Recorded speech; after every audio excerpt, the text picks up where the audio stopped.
back for the next game. Alright, so give me 1 second. We're gonna go ahead and break this and get started, okay? Alright. That wasn't too shabby. So like I was saying, 3-0, he was doing this thing.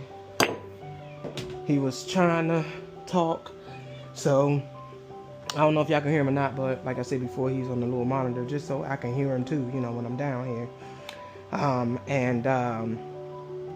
Man, okay, this story right here is what I'm trying to tell you. Thank you. That's exactly what I wanted to happen. All right, so here we are. Again, this is how I know. As you can see, my description says Autism Speaks, nonverbal pre-roll. We're talking back. This is dedicated to our son. God is good. Stay encouraged, be encouraged, and give encouragement. Another day, another chance. All right. So here we are. I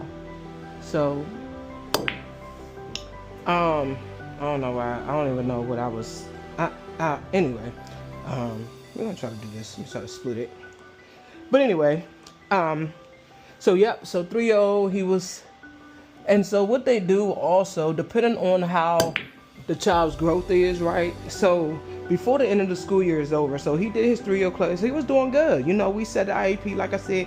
He wasn't really doing the things that, he was catching up, right? Because when you talk about developmentally delayed, you're talking about being behind a little bit because you're delayed, right? So because you're delayed, you need an extra push. So what we were doing was, not only was he getting a daycare push, he was getting a school push. Being around his own peers is what helps too with autistic children, right? So before the school year was ended, he was doing really well. And what they do is say, listen, your child may need the extended school year. So that's during the summer, which is beneficiary, right, for your child, because they're still teaching them the things that they need so that they can catch up and flourish, right? I tell my son all the time, listen, son, reach for the stars. Grab the stars, put them in your pocket, and grab some more. Okay? Listen, that's it. That's just the name of the game. So anyway, yeah, that wasn't the way I wanted to get it. But anyway, so he didn't need the extended school year because he was progressing really good. He was progressing because at school we never doing anything. At home we was doing our thing. It didn't stop at school and then come home and then we all doing our own. No, we stayed on top of that stuff just like that. They sent us home with stuff. We went over the stuff with him, and yeah, and so by the time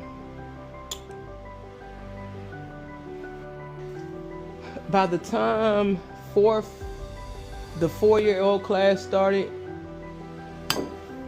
he was beginning to talk. Not fully, but you could tell that he was trying to he was still trying, man. And that's the good thing about, what in the world is that? My corner pocket got a problem with me today? My pool table got a problem with me today? But anyway, when the 4-year-old class started, okay, I think my pool table got it out for me today. I don't know. But anyway, this is what happens when you don't come down here often. Well, I do. I just told a story. I do come down here often, but I'm trying to sharpen up myself. That's all. And so why not do it? And yeah, just because you got a pool table, right? What that mean? Anyway, so when he started the 4-year-old class, yep. Now, the last time I did that, it didn't do that, so I don't know. Anyway, so he started the 4-year-old class. He had an amazing teacher. 3-year-old too. Amazing teachers. He's always had great teachers. Oh my goodness, the passion. And they're older. I don't have anything against the young teachers, but they were older and they understand things because they've been around for a long time. It's not nothing to do with nothing other than they've been around and they've seen things and it helps. So anyway, he was trying, and one day he started saying his teacher's name, and I'm like, what is he saying? We didn't know what he was saying because again, he's trying to talk, but we're trying to figure out what he's saying. And the whole time he was saying his teacher's name. And so when we had a meeting with the teacher, she was like, does he say my name at home? I said, that's what, me and my wife, we were like, that's what he was saying. She was like, yes, he's starting to say my name. I'm like, oh my goodness. Oh my goodness. Like, oh my goodness. So like, wow. So he started just doing little things, talking a little bit. And it was like, what? So by the time, so this is the 4-year-old class.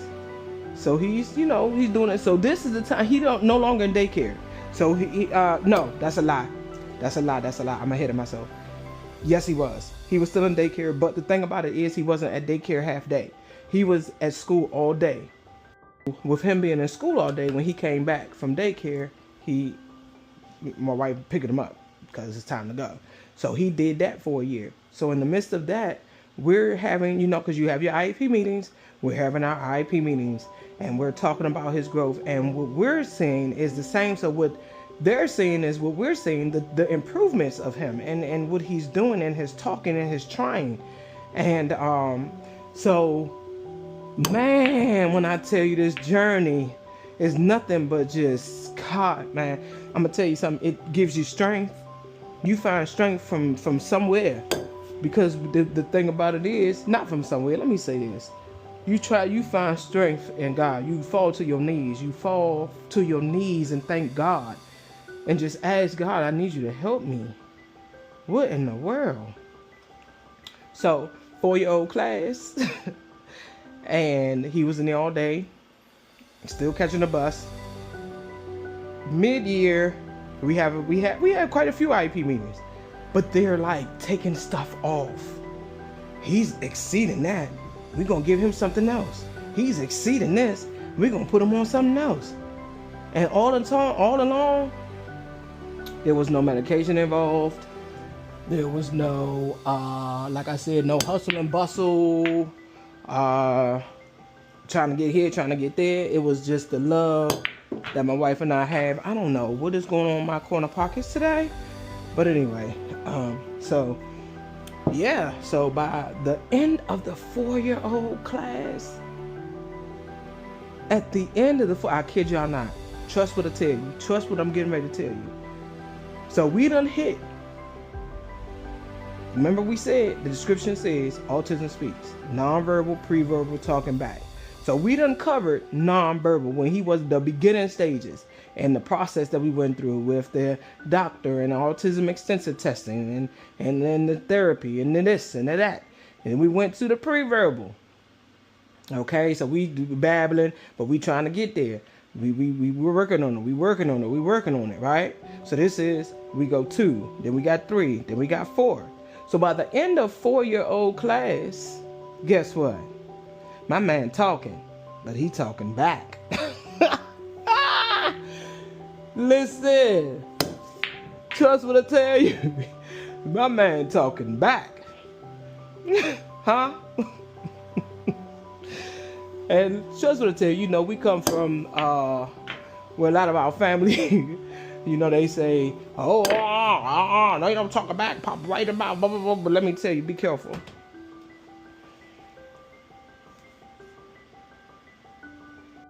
Because this is the thing. They're trying to figure this out, right?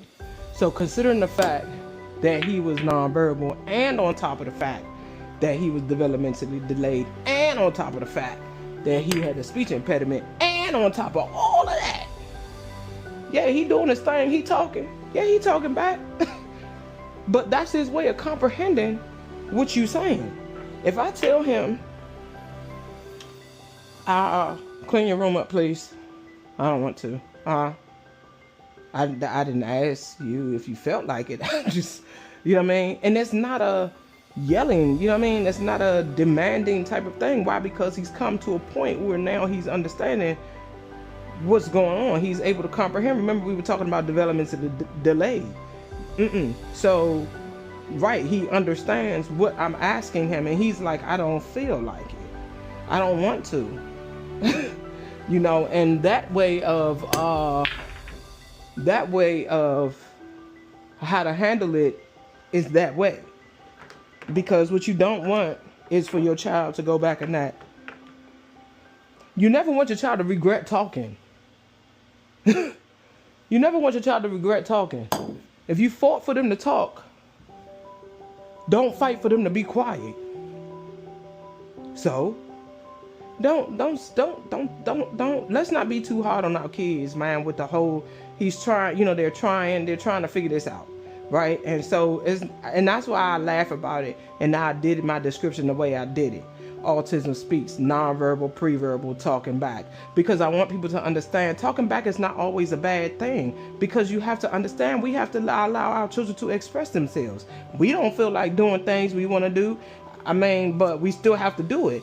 Although he didn't feel like doing it, guess what? The room was still clean. Why? Because, son, although you said you didn't feel like it, that's what I'm asking you to do, son. I'm asking you to pick up your toys. Sorry, Mom. Okay. That's how that works. There's no yelling and hitting and all that for what? We don't want them to go backwards. We want them to be, oh my God. Let me tell you something. Them brains. Thank you. Thought we about to get another double back situation. I'm hitting my wall. I'm talking to my wall very quick.